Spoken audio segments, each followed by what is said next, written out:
Dia tidak pernah ditahan di Lapas Salemba, Pak. Namanya doang di situ. Saya kan di Lapas Salemba, Pak.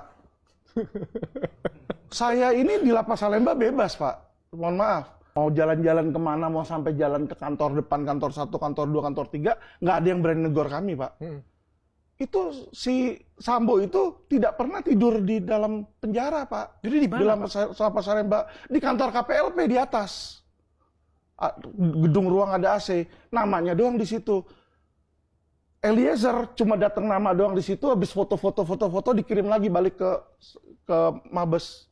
Kagak ada di situ, Pak. Cuma biar dapat namanya, role-nya aja, biar dapat ininya. Saya tahu semua, Pak. Bapak yang Jadi ngomong saya yang takut ya. itu kenyataannya cuma 1 hari doang di situ, saksinya banyak, Pak. Kriminal-kriminal lain sebagai saksinya banyak. Ya itu urusan mereka lah. Jadi mafia di dalam penjara itu memang real ada, Pak. Kita jalan-jalan keluar bisa nggak, Pak? Oh, bisa banget, Pak. Sumpah. Di Sukamiskin itu saya udah ditawarin, Pak Alvin pindah aja Sukamiskin. 50 juta, 10 hari di luar. Jadi ada tahanan-tahanan oknum-oknum sana. Sekarang, Pak, Bapak lihat. Lapas Cipinang kosong. Tahanan tipikornya pindah semua ke Sukamiskin. Kenapa? Sekarang lagi obral di Sukamiskin. Beni Cokro pindah. Itu yang oknum-oknum gede. Karena di sana itu bebas, Pak.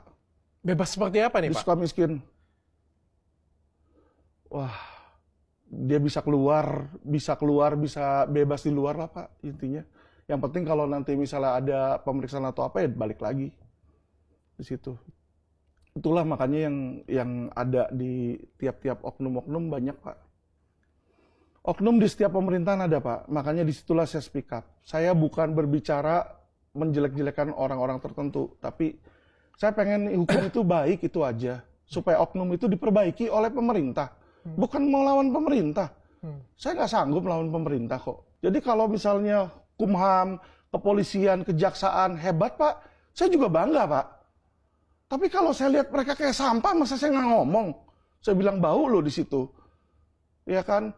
Bapak lihat aja Firly Bahuri aja udah tersangka, mana ditahan, Pak?